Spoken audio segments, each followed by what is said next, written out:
Hello and welcome to chapter number 9. I'm going to show you how to get the best results when taking pictures of your artwork once you've finished. And if I've got a mark on my nose, it's because I was wearing a mask and I've just finished this piece. If you want to check it out, I think it's chapter number 6, I think, on portraits, where I do a voiceover and I paint this one in front of you. So go and check that out if you like. So, to take pictures, you've got two options. You can use your phone or a camera. A phone is going to be okay, but it's never going to be as good as a camera. Even if you were to use a point and shoot or an entry-level DSLR with a fairly decent lens, it would cost you a lot less, probably about half the price of the latest phones, like the latest iPhone, latest whatever phone, and you're going to get a much better picture because you can control the settings.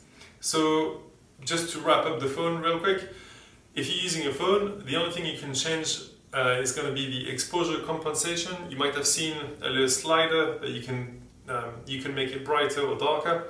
Another thing as well, when you're looking for your phone, you can tap in one area and it's going to adjust for that area. So if you've got this, for example, on your phone you can tap on the face and it's going to make the hair look brighter. Or you can tap on the hair and it's going to make the face look darker because it's going to expose for this area. So the best thing if you're using a phone, take a few by tapping here, and then when you go to your computer, then you can just adjust and try and merge a few pictures together. Another thing to notice as well, whatever you're using, whether you're using a phone or a camera, if you're using a flash, it's going to give you a much crisper, cleaner picture.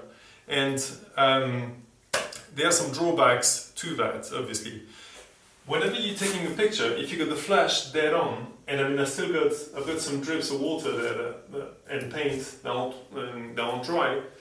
If I take a picture with a flash, all of this is just going to have a big glare, so it's not going to work. So when you're using a phone, what you can do is get some tobacco paper or any kind of copy paper or anything white and fairly light. You don't want a piece of card, it's too thick. But a thin piece of paper, you can put over your flash. Just be careful not to cover the lens, obviously. And squint or don't look at it because it's going to reflect. When you take a picture and you do a kind of loop, so you got your phone and you put a loop of paper in front of the flash, and when you take the picture, what it'll do is it'll diffuse the flash, and this way you're going to get a crisper picture. But again, don't look at it directly because it'll reflect in your eyes. And what I used to do when I started all of this, and I didn't know much about photography, and I just bought a cheap DSLR, and I could never get a really good picture because every time I was painting was in this dark tunnel called Leek Street, I'm sure a lot of you know. And I just couldn't get a good result. So my way around it at the time, and this you can do with a phone, but what you can do is you can go on the side slightly with the flash on this side, focus on the face, and then take a picture. And then you go on this side, you put the flash on there, you go here, and then you take a picture. So what that's going to do is it's going to give you a detailed, I don't know if you can see it there, but it's going to give you a detailed picture with a glare on here. There isn't that much glare, to be honest. And then you're going to have a glare on this side.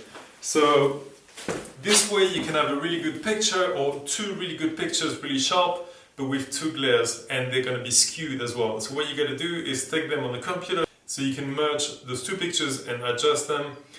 I used to do that a lot, and this is how I got better pictures than I would have with my phone in this much darker environment.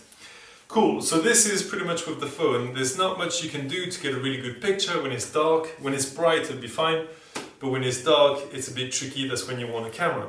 So with a camera, the first thing you want is a tripod, because with a tripod, you're going to get a much cleaner picture. You're not holding it. Again, we're talking about indoors where it's dark. If you're outside, it doesn't really matter. You can just hold the camera, even leave it on full automatic, take a picture, you'll be fine. You don't even need the flash, it'll be okay. But when you're indoors, this is when it gets tricky. So you want a tripod, you want to put your camera on timer, so whenever you're ready and you take the picture, you let it go, and you won't be physically moving it and shaking the picture, the camera. So you take the picture, you let it go, and it'll do its thing. So first, put your camera onto manual settings, and there are three things you want to adjust. You want to adjust the ISO, the shutter speed, and the aperture.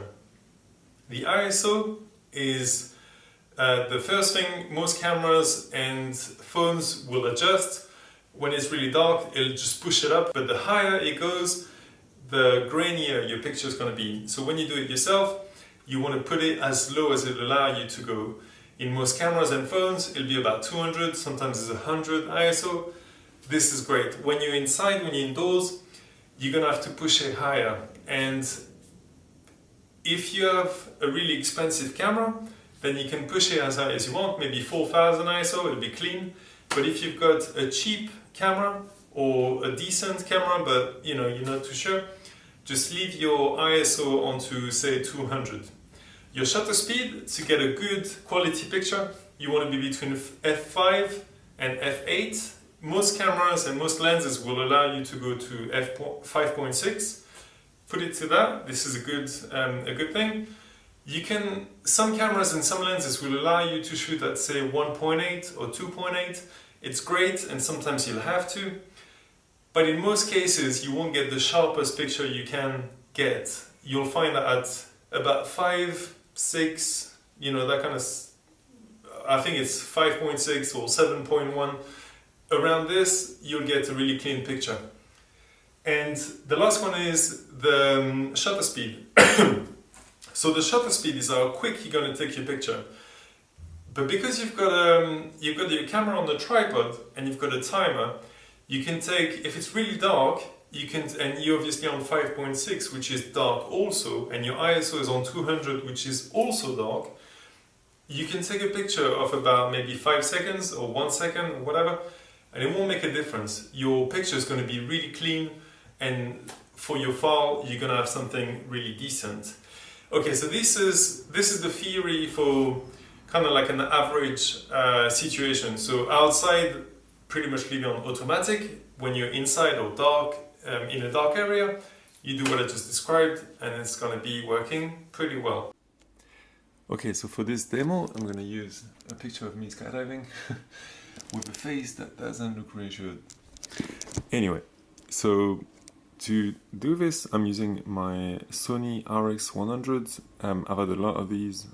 This is Mark 1, Mark 2, Mark 3, Mark 4, Mark 5. I've had a few over the years. I find these cameras are really, really cool. I mean, they're really small. All of this goes away. So it's kind of like a point and shoot, but the capabilities, sometimes they can be as good as a DSLR. In most cases they are. So these cameras are really, really good. If you're looking for something good to take pictures of your murals that doesn't take a lot of space in your bag, I recommend getting one of those. They're really good. No, I'm not sponsored, I just love those cameras. Okay, so the reason I always recommend these cameras for beginners is because they've got the shutter speed here, got the aperture, and forget about exposure compensation. You can just ignore that, research it later. And then you got the ISO. These are the three main important things. And whenever you change one setting, you can actually see the picture getting brighter and darker. And this is why they're so good when you're learning, because you can actually see the results straight away. So this particular camera, it goes down to aperture f1.8, and this is how much the iris at the front, or the hole, whatever, opens and closes. So now it's wide open, which means it lets in a lot of light. That's why the screen is so white, and but at the same time, only a small portion of the screen is going to be, or whatever I'm shooting is going to be in focus. If I'm taking a picture of a wall, it doesn't matter because it's flat. But if I'm taking a picture of people, I'm only going to have a portion of that person in focus, or maybe one person in focus. As I make it darker. This is now f5.6, like most cameras are. Now there's a big portion in focus. So if you've got a group of people, most of them will be in focus, and also the pictures, if you're taking pictures of your walls, they're going to be sharper, better quality overall. Okay, and so that was the aperture, and as far as the ISO, I'll put it there. So this is the ISO. So as you can see, if I start with, let's start with a really dark picture. Okay, so I'm going to put the aperture on f8. I'm going to put the ISO on ISO 200, and the shutter speed is on 1/60th. So I want to make this picture brighter, and I'm on a tripod. So I want to make this picture brighter. I can choose either one of those, and it'll do exactly the same thing. So shutter speed, if I reduce it from 1/60th to, say, 1/5 of a second, you can see it gets brighter. When it's on the tripod, as I said before, I can take a picture, it won't be blurry, it's fine. But if I'm hand holding it at 1/5 of a second, it's going to be blurry. So another thing I can do, I put it back on the 60th. Now I can change the aperture. It's on f8 right now. I'm hoping this is in focus. Now I think it is. So the aperture is on f8. If I reduce it to f2.5, for example, or f2, you can see the picture is bright as well. So I'll put it back on f8, and I'm going to change the ISO, and now the ISO on 3200, and you can see the picture looks the same, it's bright as well. So these three have the same purpose, to make the picture brighter or darker. That's what they're designed for. But depending on your style or what you're trying to achieve, you will change either the shutter speed, the aperture, or the ISO. ISO 3200 is going to make the picture really grainy and bright. f8 is going to make the picture very sharp, but at the same time very dark. And a 60th of a second, it's kind of a slow speed. I'd want it maybe a bit higher up, so then it's a more detailed picture. So in this situation, for me, the best setting possible would be, first of all, to reduce the ISO to something comfortable for this camera. This camera can handle 400, maybe 800. So let's put it on 400.